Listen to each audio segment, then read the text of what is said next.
Welcome to the world famous podcast with no name, the most famous podcast that doesn't even know its own name. With me is my co-host, Mr. C.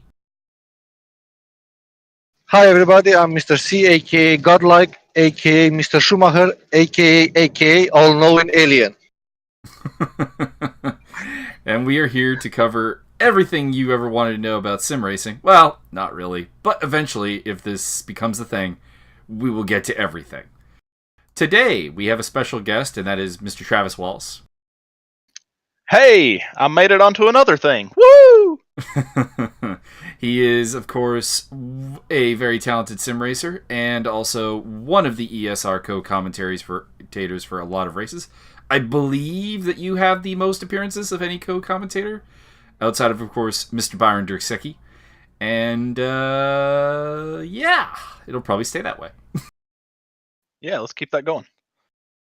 So Travis recently competed in the iRacing 24-hour Daytona, and we're going to ask him a little bit about that as well as a little bit about himself. So you finished in 4th place, and before we came on the air, you were talking about what happened in the race. Give us the brief summary of how the race went for your team and what your thoughts on it were. How pleased you were with the results and how pleased with the performance.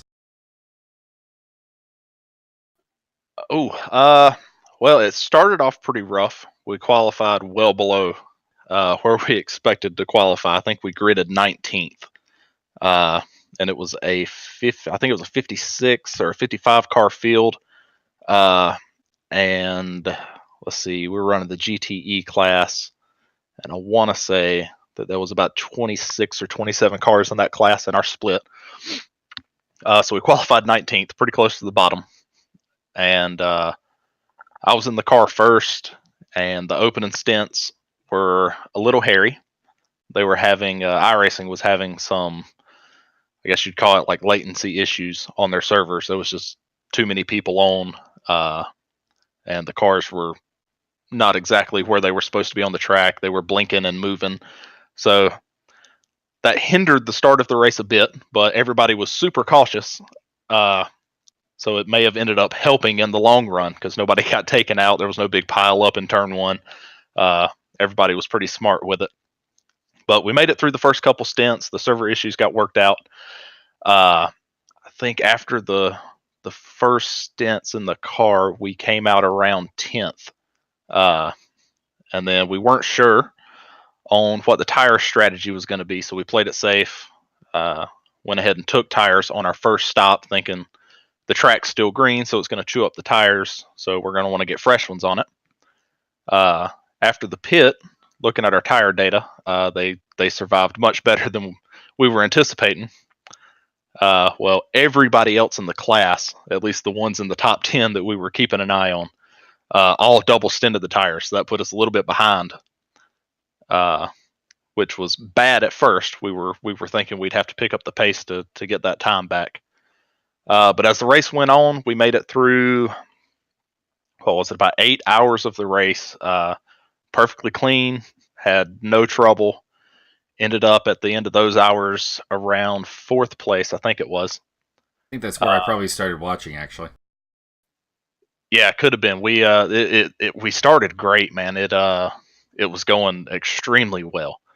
And then after those 8 hours, the leaders got taken out as they were lapping somebody going through the bus stop in the back, and they were well faster than anyone else in the field, so that was kind of a miracle that ended up happening. It gave the rest of us a chance to compete for a win rather than compete for second.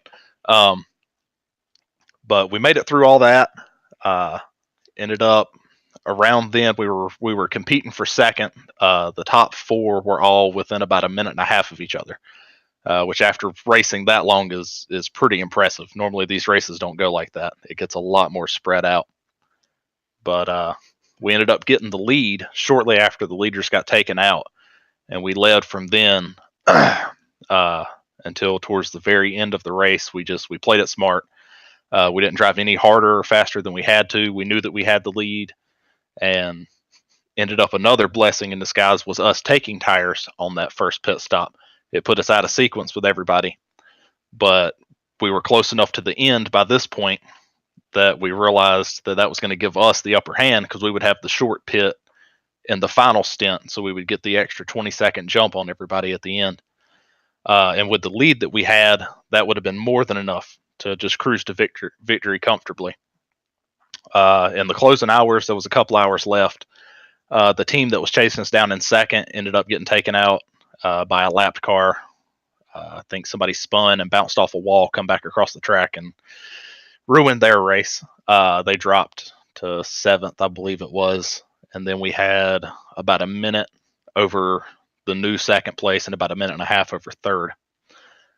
So we were, again, at the point where it was just keep the car clean and just turn laps. So I get in the car with about an hour and 50 minutes or so left in the race. And run my first stint. Everything goes good. Coming right down to the end of it where I was going to pit. I think I was pitting in 3 laps. We had a similar incident to what the other 2 leaders had. Coming into turn 1, I had a group of cars that I was coming through. One of them that was behind me, one of them directly to my right, and another one directly in front of me. And as we went off into the corner, I couldn't go to the outside, which the inside is the preferred line. So I was happy to commit to that. So I turn in low, and then the car in front spins, and I couldn't go to the inside because there's a wall there in turn 1, and I couldn't go to the outside because I had the other car there. And so I hit the brakes and slid right into him. The initial contact didn't do much damage, but the car behind me was late checking up also, and just slid right into our door. Gave us a good deal of aero damage and suspension damage. So I limped the car around another lap, come in the pits, and I think at this point, since the other competitors had been running into issues, I think we had a 4-lap lead going into the last hour. Come into the pits, and it was about 12 minutes of repairs, and that ended up dropping us to 5th on the grid when we come out. And I think we ended up finishing 4th. So overall, it was great. It's the best run I think that we've ever had in any of these endurance races, and everybody was great. We had a great setup on the car. The guy that tunes our car did a wonderful job. It was just so You're welcome. stable. Yeah, thanks, Mr. C. No, but it was super stable. We were able to run just consistently, not having to push the car. We were setting the fastest laps. I mean, just each stint, we were the fastest. We were pulling gaps. It was a perfect race up until that last hour. It was heartbreaking. We were extremely disappointed. Leading up to that, the radio was just full of chatter. If anybody ended up watching our streams of that, we were having fun. We were making jokes. Actually, our other car was also doing well, and they were making memes out of me from the stream that I was doing. They were pulling my video off and making little memes. We were having a good time. Both cars were doing great. But yeah, that last hour, it was just dead silent on the radio. We didn't say hardly anything and just come across the line in 4th, which, I mean, 4th out of a race like that, 24 hours, it is an accomplishment. And not to mention with a 19th place on the grid to begin with. I mean, it's 15 spots higher than you qualified, leading a lot of laps, and most of the laps, competition for the win up until traffic became a problem for you late in the race. It's a pretty damn impressive outing. Yeah. I mean, overall, it's still a good result. We are happy with it. We're not excited about it because we knew we had the car to win.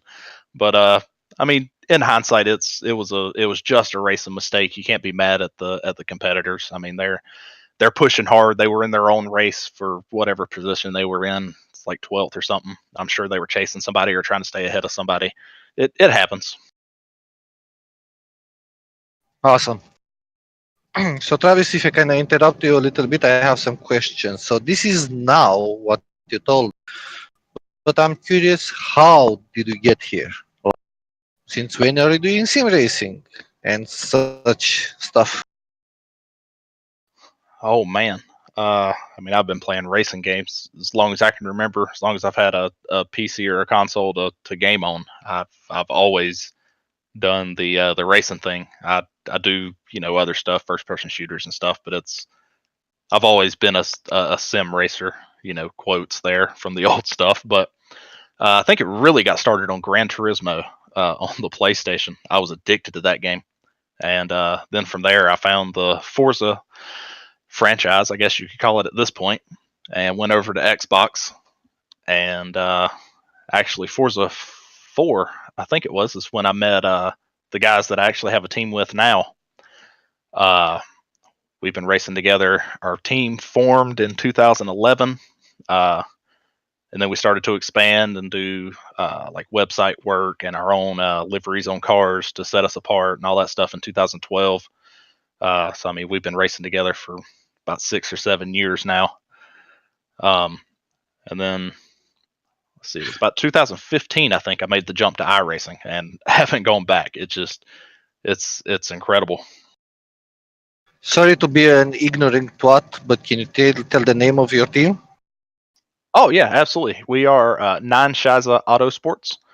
You can Google that to find out what that means. I don't know if I can say those things on on the podcast here, but I'm pretty sure you can. It's okay. I mean, let's put it this way: we intend to have Byron as a guest at some point. So. Oh, okay, it's all clear then. I've chatted with him before. Not Nine Shiza Autosports. It's not a direct translation at all, but it's no shit Autosports. Because back when we formed, I'll just say his name, Frank Klein. He's our founder. He was aggressive, is aggressive. He hasn't changed. He's got an attitude, and it basically just he got us all in that mentality of we don't put up with shit. It's that's just how we've always been ever since we formed. Every group that we've been in, we've either been kicked out because we pissed the people off that runs it, or we've only made enemies, not friends. Don't you get constipated? No, they make some pills for that. Okay, sorry. They're on the cutting edge of technology and digestion technology. Awesome. Mike, if you have some questions for Travis, because if not, I can go on forever. Certainly. So obviously you've been a big sim racing fan for as long as you can remember. What about real life motorsports? What are your favorite series to watch? What were some of your dream cars growing up even? Ooh. Oh man. Gosh, I mean, I will watch just about anything. Yeah, I can't even narrow it down from that. If it's racing, I'll watch it. I mean, it from the semi rigs that run all the way down to like motorcycles and stuff. I like racing in general, not not any kind of anything in particular. I would say what I probably watch the least of, surprisingly, since I sound like a hick and I am a hick, is NASCAR. I used to love it. Growing up, I loved it. The racing was different. Just all the rules and regulations and all the tracks are basically the same now. It's just I don't want to get into that, but it doesn't entertain me the way it used to. Yeah, I can't really say Travis? I was ever a massive NASCAR fan. Okay. Travis, Porsche or Ferrari? Ooh. Well, about half the time I race, I use a Ferrari rim, and I do love the Ferraris. But when it comes to, put it this way, when it comes to street cars, I think I prefer the Ferraris. They're sleek, they're beautiful, and I love them. When it comes to the race cars, I probably got to go Porsche on that one. They sound incredible, and they look incredible. And in most racing sims, they're really fun to drive. A lot more fun than the Ferraris. Right. So we can scrap this episode, ban him, ignore something. It's okay. Doesn't matter anymore. Ferrari for the win. And do you have any events coming up that people can watch you on the stream or participation in the ESR races, as that's kind of our home series? Well, I run every Friday. I compete in the Advanced Mazda Cup on iRacing. That's Friday at 9:15 Eastern. And if you just go to YouTube and type in Nine Shiza TV, NEINSHIZA TV, that's our channel, and that's where I broadcast at. I'm considering the switch to jump over to Twitch. They have a lot of cool overlays and stuff that you can use, and I'm considering it for that reason. But for right now, we're still on YouTube. So Fridays, I run the Advanced Mazda Cup, and then let's see, can't remember the exact date. It's in about 3 weeks. We're running the 12 hours of Bathurst. We'll probably end up in a Mercedes GT3, but we're open to the Ferrari there also. Okay. I would probably go with the Mercedes on that one. I had a bad experience as a child getting trapped in a Ferrari. They're scarred me for life. Lucky you're trapped in a Ferrari. Oh my god, I didn't even touch a Ferrari. So moving on. Travis, I have like 3 quick fire questions. Favorite car track combo? Ooh, let's see. I'll answer the question here. What sim am I playing? Anything. Quick. In sim racing, in general, car track combo that you like. Probably have to go with the Porsche Cup car in iRacing at the Nordschleife. Sim racing, passion or hobby? I think at this point I'd have to say passion. I've spent too much money for a hobby. Okay. Final question. Immersion in sim racing or competition in sim racing? Ooh. Competition would be my quick answer. Okay. Want to be the best you can be, obviously. Yeah, I mean, I use VR, so the immersion is there, and I've run several different types of races with different groups of people with the official races, which is basically like a public server type thing with iRacing. And it's always, especially, I mean, our Daytona race this year was the perfect example. Competition makes it 1,000 times better. Mm-hmm. I have not ever tried VR. It's on my bucket list at some point, but the financial investment is not something I'm really up to at this point. Yeah, it's this a podcast steep is gonna buy-in. help you. All right, I've got a couple of questions. You've of course been in the ESR commentary booth, and question here: if you could have any 2 people in the booth with you to do a commentary of a race, who would they be and why? Ooh. Well, I gotta say Byron, because that dude is a trip and makes it way more fun, especially when we get sidebarred on some completely random topic. Man, but as far as somebody else,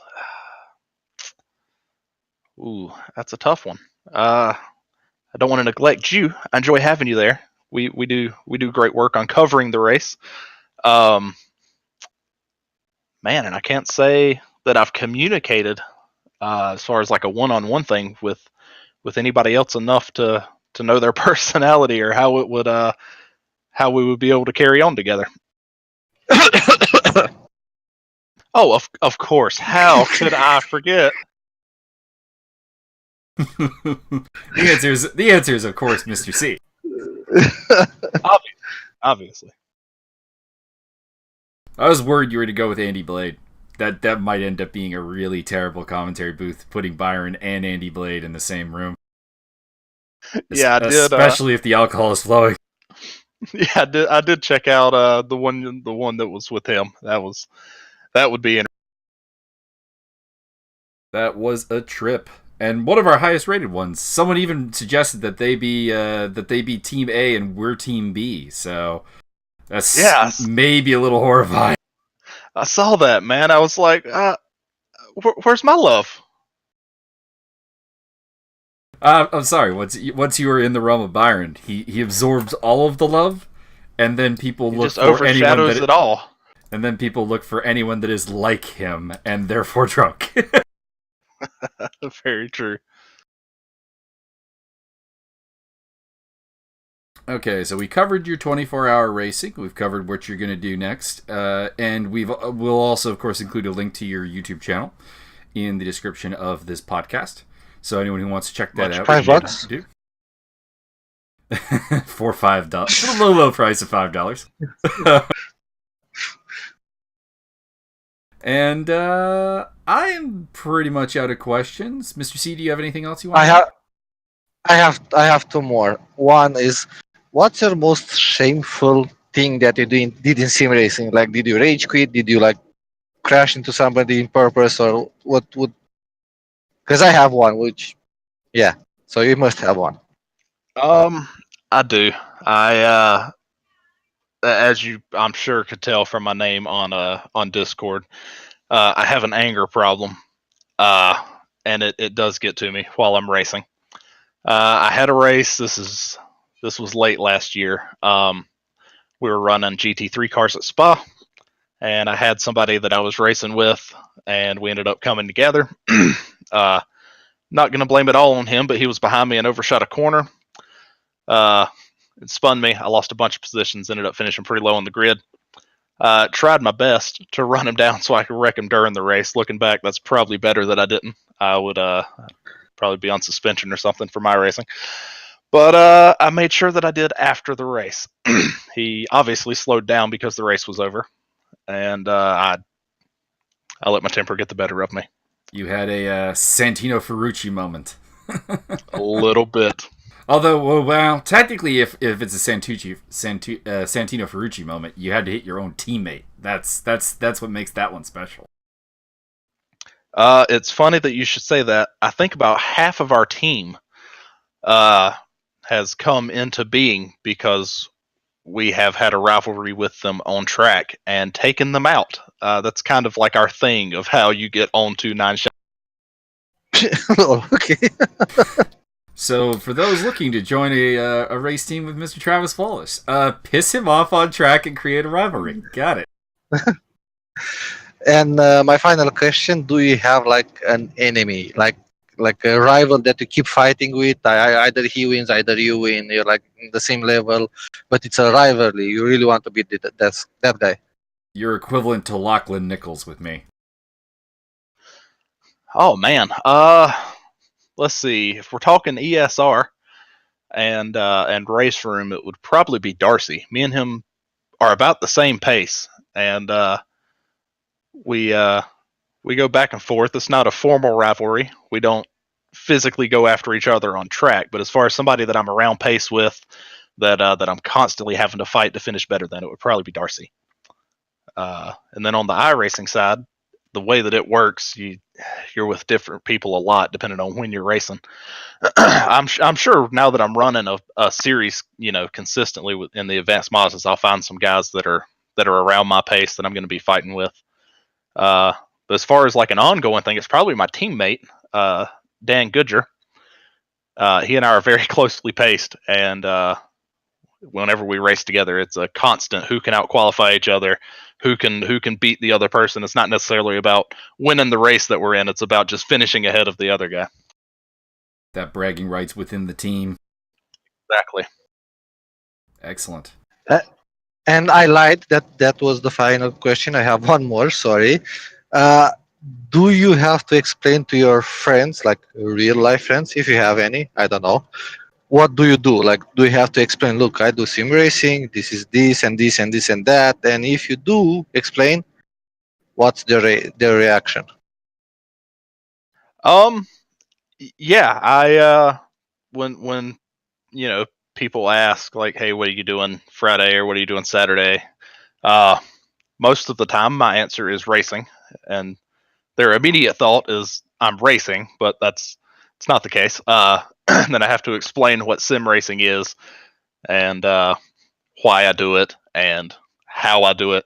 They're clueless about the community that is the sim racing community. They think I'm sitting in front of a TV on my Xbox with a controller, which I used to do, but it's a whole lot more than that now. And I've had people that will straight up tell me that is stupid and a waste of time, and then I have other people that are intrigued about it and want to see what I use to do it and my rig and, all that kind of stuff. So it could go either way.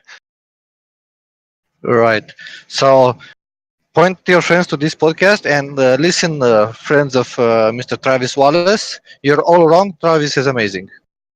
I wouldn't go that far, but I appreciate it. All right, thank you for your time, Travis, and hopefully we'll have you on in a future episode. Yeah, man, I would love that. I wish I could stick around longer tonight, but work and everything. Work is $5 can get you only that much. Fair enough. Like I said, we will link Travis's racing channel in our description, and you can also catch him on the ESR channel doing commentary on various races. He is pretty much our number one option to join me and Byron in the booth. It's either him or Scott Nick, so you can give feedback if you want on that regard. And also, he will be doing hot laps for the Zero ESR Presents Zero Wednesday series that will be part of our preview for every track that we do. Awesome. Although Thank you very much, Travis. Not for Sepang, because that already happened. Yeah, sorry, I meant to, but the Daytona thing, and we had to redo our setup the week leading up to the race. Some people voiced that it wasn't perfect, so we had our setup guy work hard on that, and then just trying to get it out and get laps in for practice. But I got you for the rest of the season. Excellent. We'll be at Chang this week, so get ready for Travis to show us around the destination of speed. Another track that I will have to purchase and test before I can make a video for it. Perfect. So maybe not then. Nah, I enjoy doing it, man. It's a lot of fun. Makes me better, so it's always. And it makes us better and helps out definitely some of our slower racers, like myself, down in Division 3, who need every little advantage we can get. Well, got to start somewhere. Okay, so moving on, we have one of our main events to talk about was the Porsche one-off race that ESR held this weekend. That would have been January the 19th, 2019. It was a small field of just 8 cars. Those who have not tried the retro Porsches, they are an absolute bucking machine, and it was definitely interesting to see some of the best drivers in ESR struggle to handle them around the course. That was Salzburg. So those that didn't try it, you're better off. So we can move on. Look, no, seriously.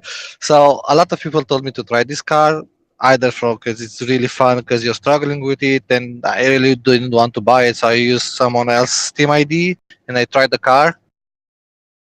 I personally don't like it because, how should I explain this? It's not raceable. It's fun because it's wild. I get that aspect. It's like riding a wild stallion. Yes, but you cannot race the car like door to door or passing, or that's really, really difficult. Also, the track selection wasn't like great for the car to be raceable. But in my mind, it's not raceable. It's like too wild for me to be comfortable to pass some moves on people. That's my idea. My problem, and I did not participate, but basically was threefold. Number one is that being a Division 3 driver, there was really no one for me to race, which is always a bit of a problem. Number two, I really enjoyed doing the live commentary with Scott Nick. You guys check that out on the YouTube channel. It was fantastic. Scott did great research on the car, and we got to delve into its history a lot. And I also didn't really enjoy the car when I took it out for a test drive. And I did not own it, so it was kind of one of those, I'm not going to buy it if I don't own it. And I'm also not a tremendous fan of Salzburg Ring. It's not the worst track in the world. It's not the worst track in its country, even. But it's definitely not one that I was really looking forward to. And the lackluster showout kind of, I would say, vindicated to a degree. But it was a very entertaining race won by Darcy Parkinson from Vinnie Roberts and Martin Edmonds. The race featured a race-long battle between Steve Carman and Richard DeRoche, putting on a fantastic display of racecraft. Steve managing to hold off Richard down the stretch by not crashing. That's managing to take it home in 5th place. awesome for them.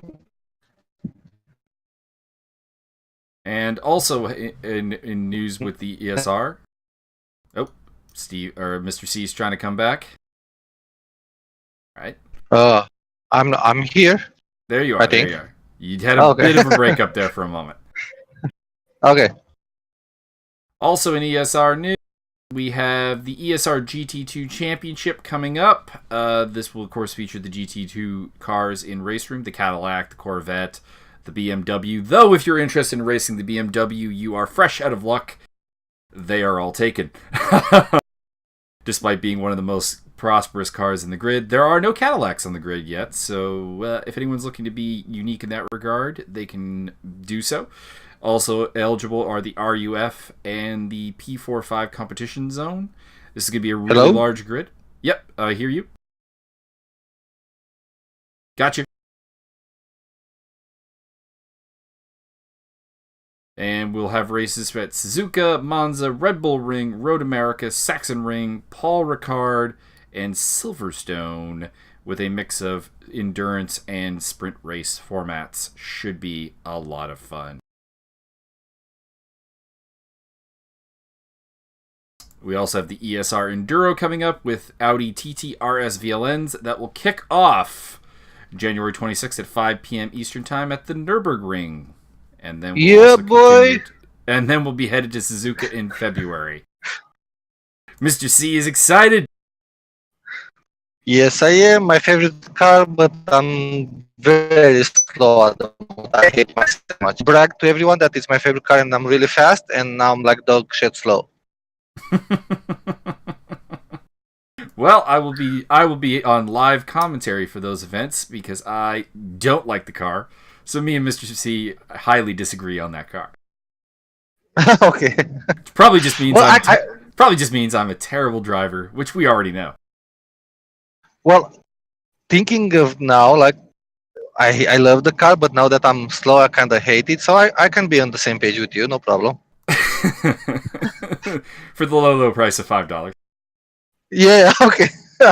And I was like to be a complete, let's say, egomaniac. I was talking with Martin. Look, Martin, I don't see any fast names. I need more fast names to proper win the league. Like I was like that guy, and he told me, look, you have like this Taha Malin and Martin himself, and then Dave entered, and then I have another guy he's pretty fast. And now that I talked about a little bit to Taha and I see how fast it is, it's like I should have shut up and not speak of anything. Because I'm on the road all the time, so practice time is very limited. So now I'm like in deep shit. Like if I don't like come on the podium or something, I'm gonna hate myself so much. Let's see. Let's have a look at the updated bookings. In Division 1, we have Martin Edmonds, Richard DeRoche, Mr. C, Wesley Stokes. There is someone who does not have a division, so that'll be interesting. Ewan O'Leary, who's very quick, Evgeny Lazarenko, Enrique Hervas, Taha Mali, Darius Zivan, Eric Friesen, Jurgen Walby, Martin Lauer. Watch out for Martin Lauer, my boy from Zero. He might give you a hard time as well. And yeah, that's the entirety of Division 1. There's always Division 2 and Division 3 drivers as well. And there are 2 drivers. One, Nut. I'm assuming that his first name is Nut. It's K-N-U-T. But I'm going to go with Nut. Matheson. And also Alex Loeffler, who have yet to attain a divisional rank for that series. I already have a divisional rank. You are Division 1, sir. I haven't raced yet. But we classify everyone before the season starts. Based on prior results. Right. Okay. I'm gonna call here like some not very political correct stuff. I should be in Division 3 for sure. I'm in Division 3. You Yeah, do I'm not gonna belong race in with you. Division 3. In no world do you Anyway. belong in Division 3. Anyway, moving on. Moving on, we had of course, the debut of the Zero Series as part of the ESR family. It was a record-setting grid for the Zero Series with 22 cars making the grid, and that includes, and that's not even including two people who's unfortunately crashed during qualifying and were unable to take to the grid in Sonia Sobrale Eliberto and I apologize if I butcher your name here, Mohammed Balat. They were unable to make the grid. The race was largely dominated in the early going by Taha Mali in his Audi R8 LMS, but unfortunately connection issues got in the way. Fellow Audi driver Paul Riccobeni inherited the lead, which he held for most of the race, although a brief collision with Steve Kasimets did allow Ben Schwari to overtake both of them, but he was unable to keep his Nissan in front and eventually ended the race in DNF as well. Riccobeni winning the race from Steve Kasimets and Wesley Stokes, while the Silver Cup winner was Simeon Naku in fourth place, a very solid showing by the Silvers in general, with 2 in the top 5 and 5 in the top 10. And how did Mike do? I was unfortunately back in 12th position in the race, which was ahead of where I qualified, but was not particularly happy with my performance at Sepang. I did not use the track to its full limitations, as you taught me. I failed my senpai. And in my defense, I did have a messed up car for about half the race. I had contact with Bo Stamper pretty early on when he hit me in the back, and it did do a little bit of suspension damage, which was definitely giving me some problems in left-hand turns. Definitely, I'm not going to tell you what I thought about your race before the podcast, because you stole my line there. So. It was terrible. But Sepang is always one of my weaker tracks, and I'm looking forward to action at Chang, like I said, this Wednesday, which I think will be a much better performance for me. Didn't do great in the practice races, but I also had reasons for both of them. In the first practice race, I unfortunately came to blows with Bo Stamper in the first corner. This honestly, the more I talk about this, the more I realize that my arch rival might actually be Bo Stamper. I thought it was Lachlan Nichols. I might be incorrect now. But we got side by side in the first corner and had contact, put me off the track, and that unfortunately left me basically racing from the back to overtake a bunch of people, and I took 5th place. Pretty solid result. Could have gotten 4th place Mark Clapzul, but I had a hard time disposing of Lachlan Nichols behind him before I could catch up. And then in race 2 was just a disaster. I got off to a pretty good start, but unfortunately got caught up in the draft of Lachlan Nichols and went into the wall. Lost my front end entirely. On some people's replay, they swear I lost a wheel. On mine, it shows me with 4 wheels, but that just makes me look even better. Cheating. And I went around with 1 lap with the damage, and could not stay on the track, so I had to make a pit stop, which took a long time to fix the front end, and by that point I was like over a minute behind everybody else, and didn't finish last, so I pressed on, but was not a solid result in race 2. Awesome. Still gathering experience. Gathering experience, gathering track time, and hopefully I'll have a good result at Chang. I'm aiming for a Silver Cup podium. We'll see what I can do. Right. So the championship, obviously 1 round in. Pretty self-explanatory. Paul Riccobeni leading the way from Steve Kasimets, and from Wesley Stokes with Simeon Naku leading the Silver Cup, because we're 1 race in, and that was the results from it. This will be a sprint race at Chang, which means it's a 20-minute race and then followed by a reverse grid 20-minute race. So opportunities to score up to 50 points in the championship. Awesome. Fun event. Indeed.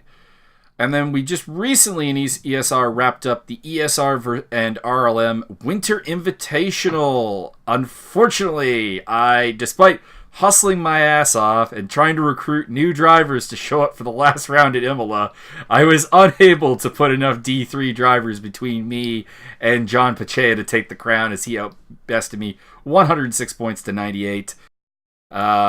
Very disappointing for me in this regard. As much as like second place sounds great and everything, the fact that I was faster than him at every racetrack really made it a bit disappointing to lose it out.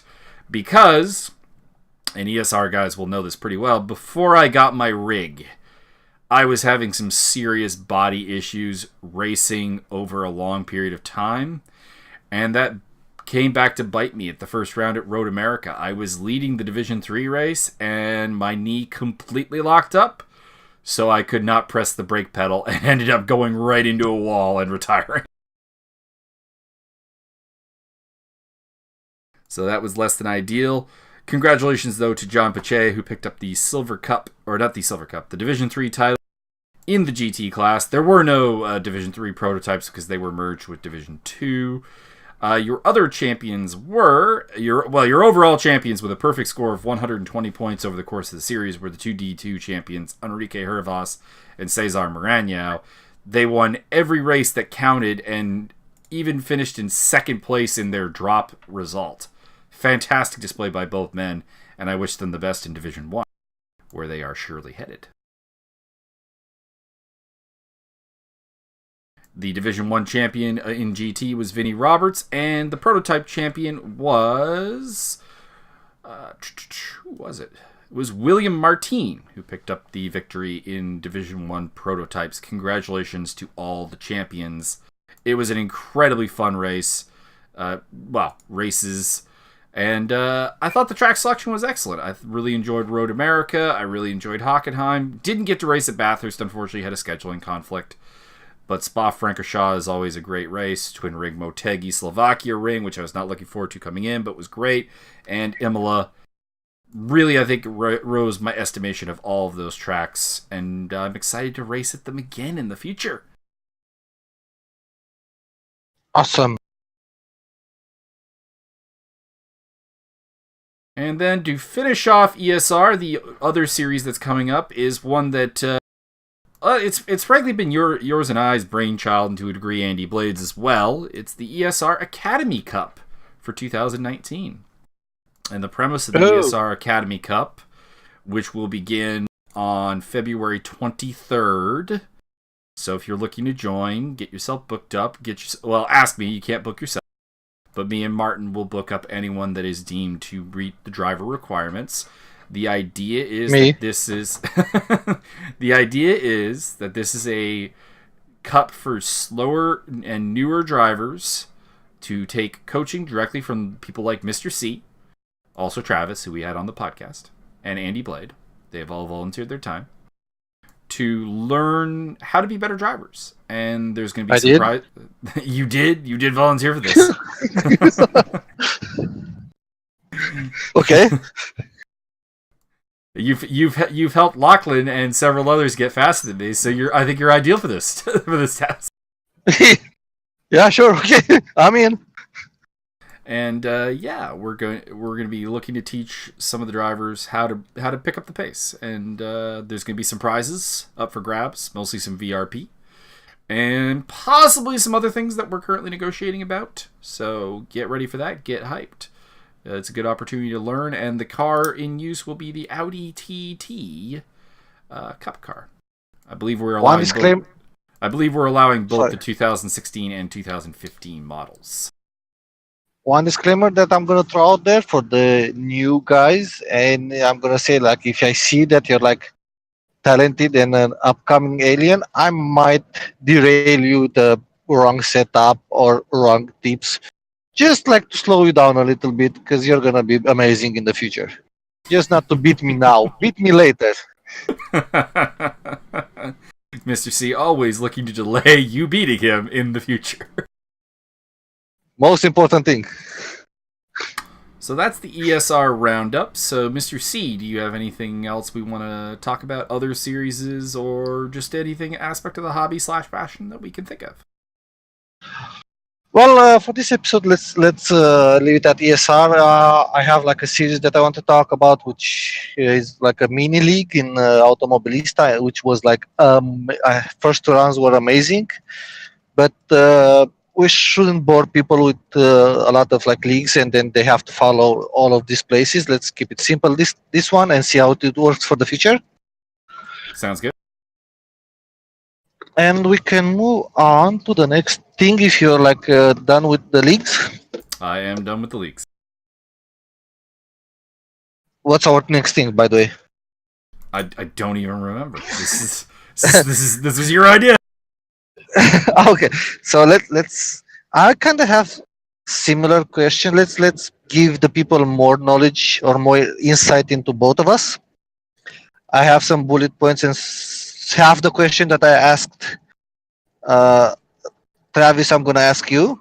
So you can do that. So the people that maybe some people already know us, but not in depth. I didn't brag myself, so maybe we can do that. Okay. That sounds like a plan. If you have any questions for me, shoot. Well, I suppose the obvious question is, when did you get into sim racing, and what brought you to the game, so to speak?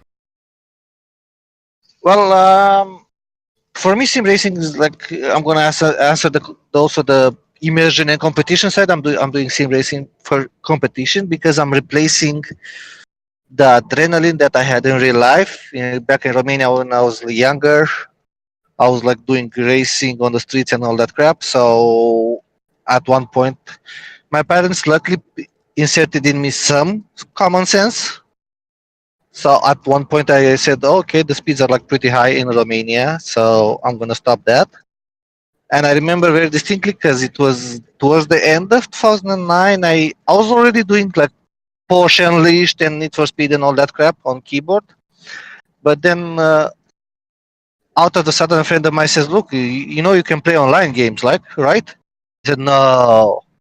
And I found a race department. I played one game. I played like one club event with the keyboard. I was 2 seconds slower than the last guy, and I decided that I need a steering wheel.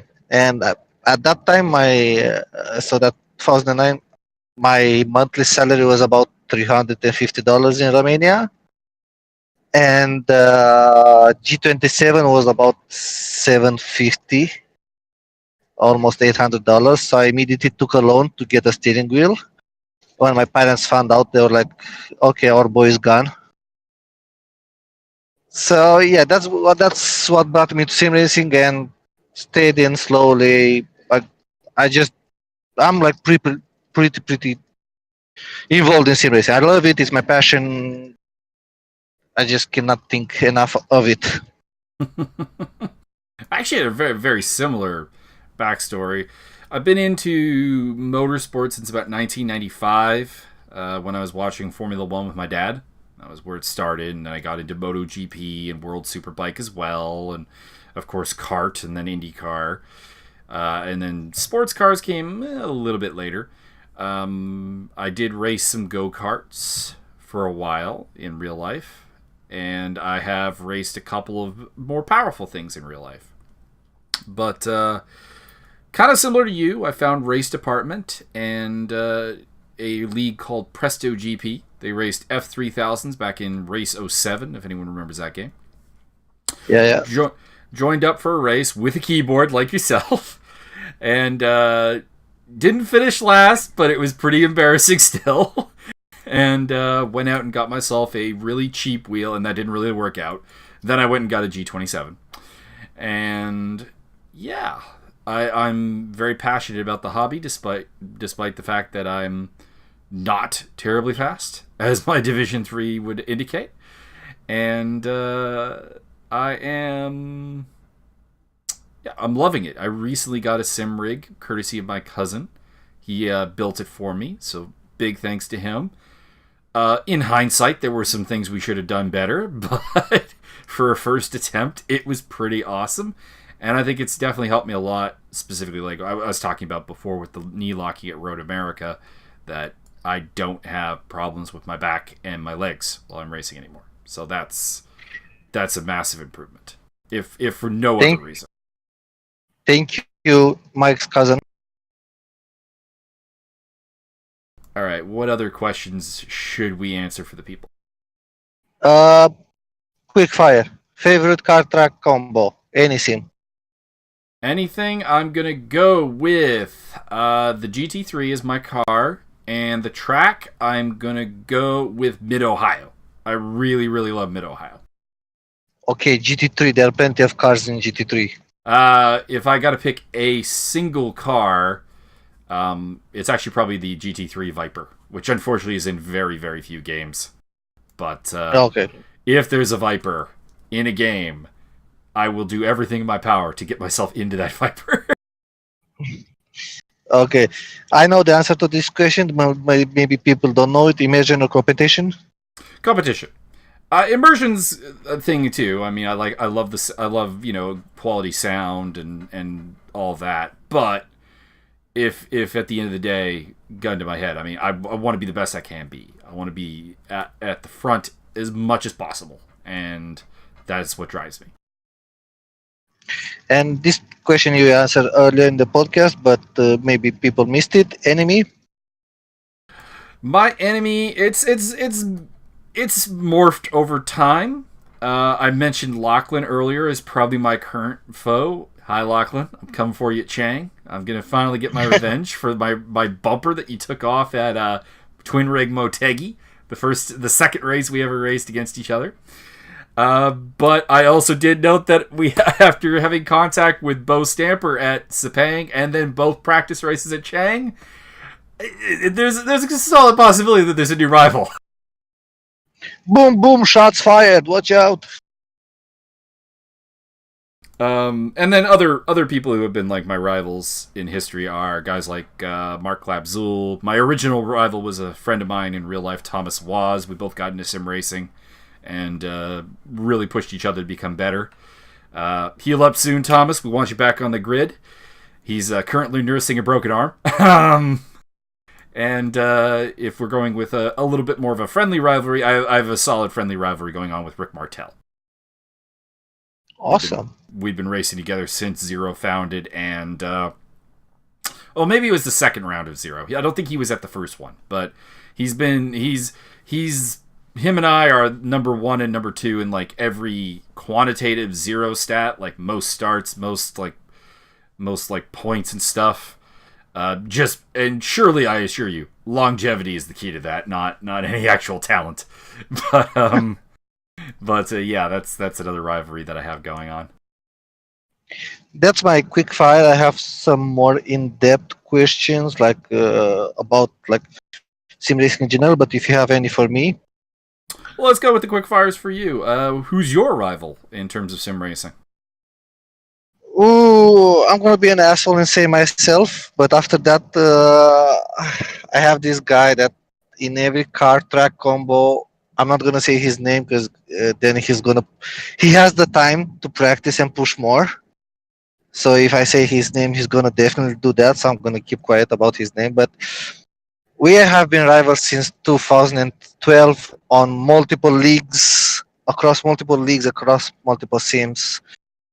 And if he has the time to practice, he's like a little bit above me in rear-wheel drive cars. But I get my chance back in front-wheel drive cars. Really amazing rivalry. So I like that very much. I hate losing to him. So yeah.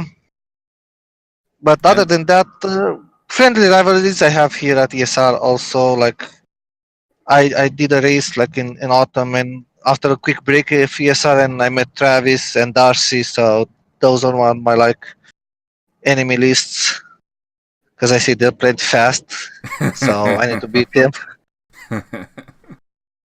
And favorite track car combo?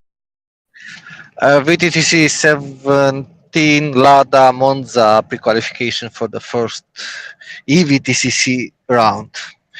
I did 600, 700 laps, and after I managed to do those laps, yes, I got a great result, but when I did the lap, it felt better than any lap I did in sim racing before.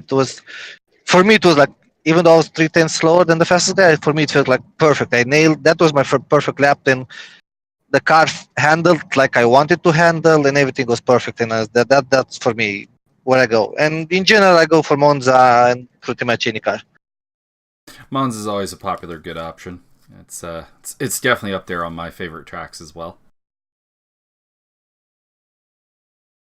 And also, you're the first person I've ever met, aside from myself, who likes the Lada in WTCC.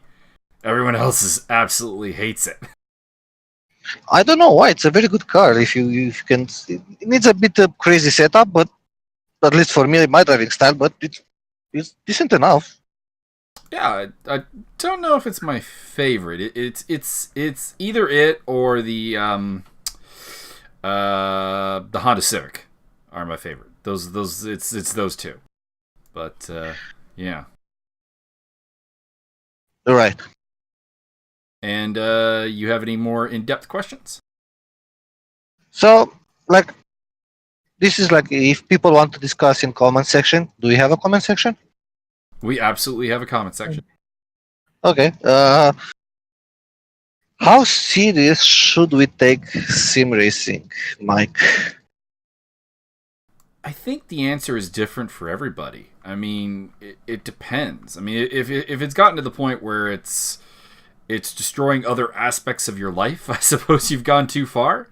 But as long as it's not at that level, you can take it as seriously as you want. Like, I mean, I take it very seriously. Again, people on the ESR Discord will be kind of famous for me bitching about how small my room is. Before I really got hardcore back into sim racing, I did not complain about the size of my bedroom.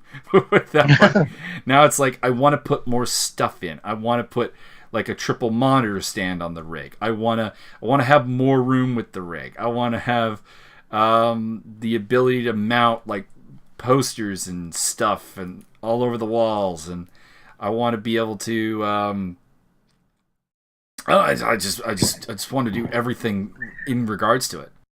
It's honestly a shame that Race Room doesn't let me do custom liveries, because I would be pumping those out all day long if I had the option. Yeah, in fact, they're probably not there anymore, but I used to have a lot of a fairly decent following on Race Department in regards to liveries, which is weird because I have like no artistic talent, but I guess I don't know, had a good eye for composition or something. If you want to hate yourself and hate Paul Jeffrey from Race Department, go on Race Department YouTube. This is not like a sponsor thing. Just I saw his room. He presented his room like a few weeks ago, like for December, and I hate him so much right now. Everything that you talk, like posters, like miniature cars with signatures from racing drivers, cool rig, couch, everything he has. So if you want to hate somebody, go watch his video. I do have a nice signed miniature, and actually it's a signed miniature car and a plaque or a film. I don't know what to say, a portrait thing to match.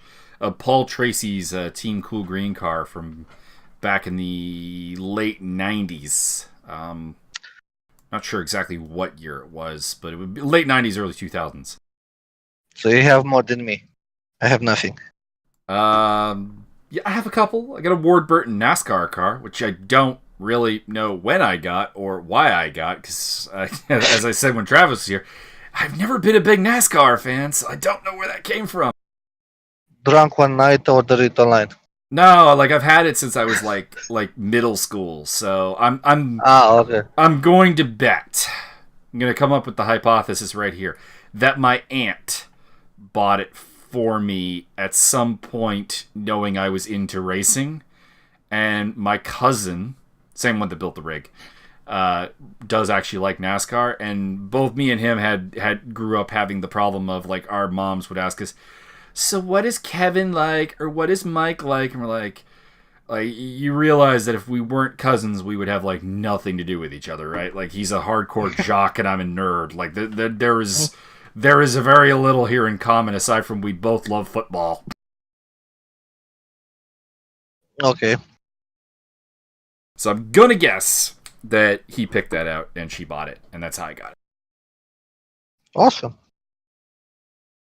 You see, this part of the world is strange. Back in Romania, I was like a weirdo, alien.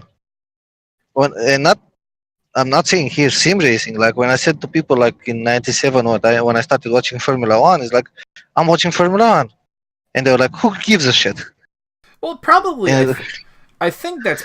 I think it has a lot to do with how good like Romania. Correct me if I'm wrong. I can probably name 3 Romanian race car drivers. I'm sure there are more, but I can only name 3. And you can name 3. I can. Michel Herc, Okay. Mihai Marinescu, and Matei Mihaescu. Oh my god, you're like the first person online not only knowing about Romania but Romanian racing.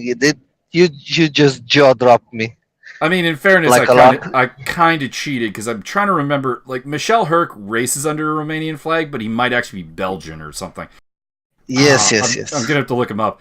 I think I could be wrong on this. I think he's Romanian and his last name's not actually Herc. He was It's adopted something by a else. Belgian man, and that I think is the deal. I think that's what it is. And his Yeah, adopted dad is like very very rich sort of thing. yeah. Same as me. I always carry the Romanian flag, but I live in all other places.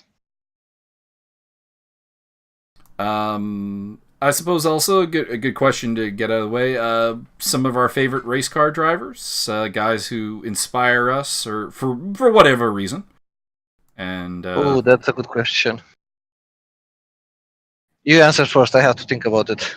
so, okay, right off the bat, my favorite race car driver was Michael Schumacher, and the reason entirely was my name is Michael, and I was watching really nothing but Formula One back in '95, and of course he won the title in '95. So. Not a great reason, but there is that. Also in Formula One, I became a really big fan of Jacques Villeneuve, being a Canadian. Heinz Harald Frentzen during the 1999 season really had me hooked. That was, Oh my in, god, yeah. in my opinion, one of the best performances in F1 history, dragging a Jordan Honda to 3rd place overall, over beating. I mean, admittedly beating Michael Schumacher because of the broken leg, so that doesn't really count. But he beat David Coulthard's McLaren Mercedes that season. That's, to me, amazing. When people say that,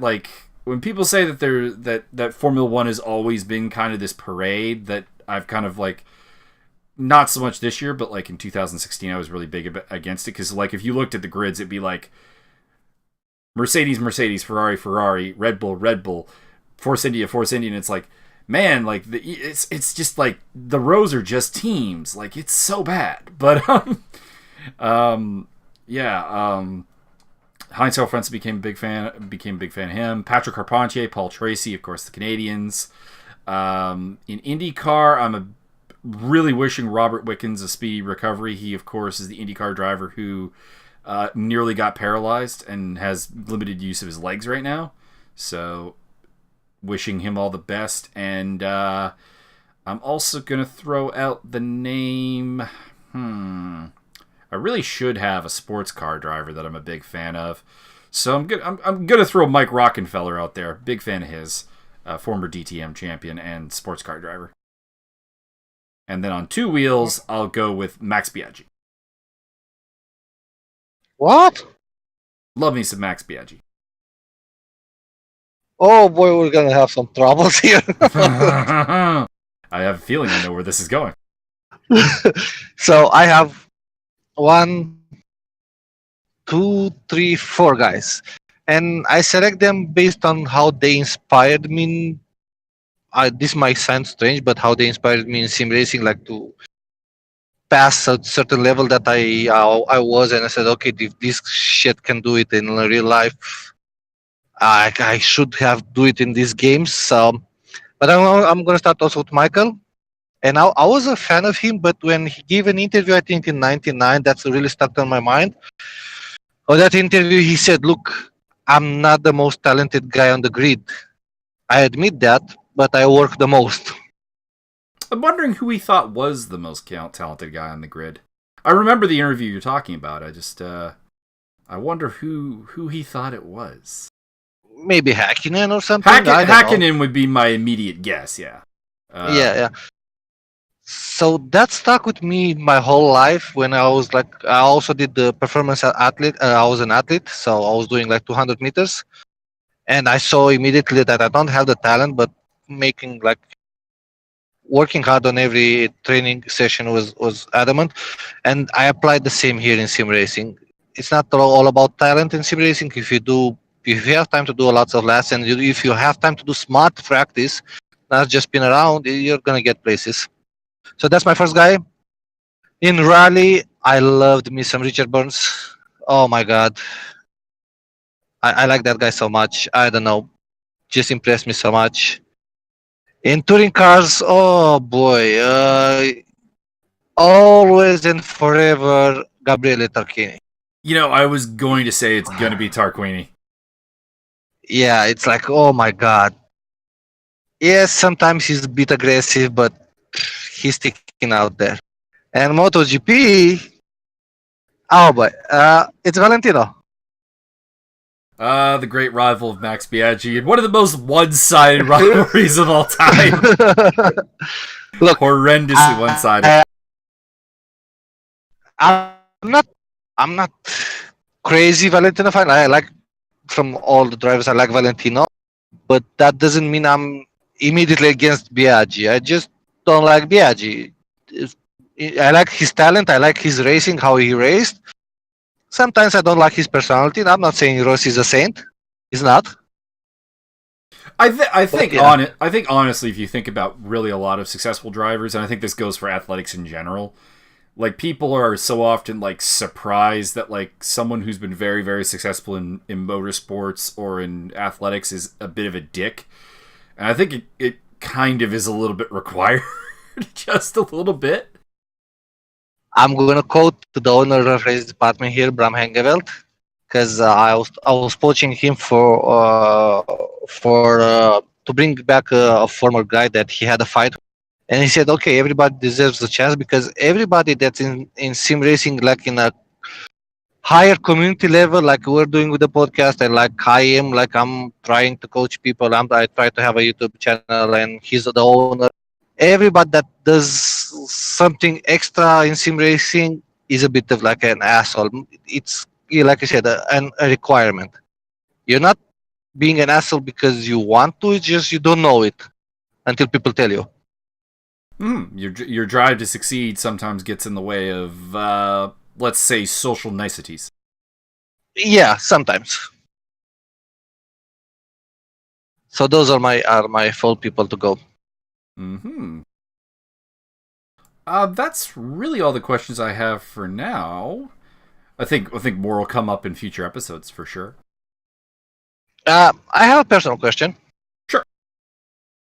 I know I asked you when we talked before, but in general, like if you can point your finger at any one thing that you're lacking in sim racing, actual speed, practice time, talent, knowledge, all of them together, what's like the one thing you wish, okay, I wish I was tomorrow better at this thing? I would have to just say raw pace, because I rate myself reasonably high on consistency. It's not perfect, but I look at other drivers I'm racing against, and it's not being able to put together a tight group of laps that's necessarily my problem. My technical knowledge it needs improvement, but it's above a lot of other people, so I think that's okay. But yeah, if I were to say it, it's just raw pace. Like if you look at our ESR results, for example, and you look at it, I'll be ahead of a number of guys who have faster lap times than me, but I've got better consistency or made the tires last longer or whatever the case may be to get ahead of them. But yeah, my inability to really put together like a great qualifying lap or a great leaderboard lap or just have that pace to go into the well in a race, I would say that's my biggest weakness. Right. Okay. Which is a bit of a cop out to say that like my biggest weakness in racing is that I'm slow, but but I think that that's good. I use a different word for that. I call it talent. The pure speed is talent. Okay, yeah, no, I talent then. For me, it doesn't have to be for everybody.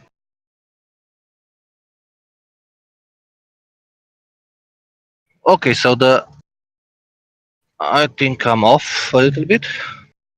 All right, so I hope everyone enjoyed the pilot of our podcast.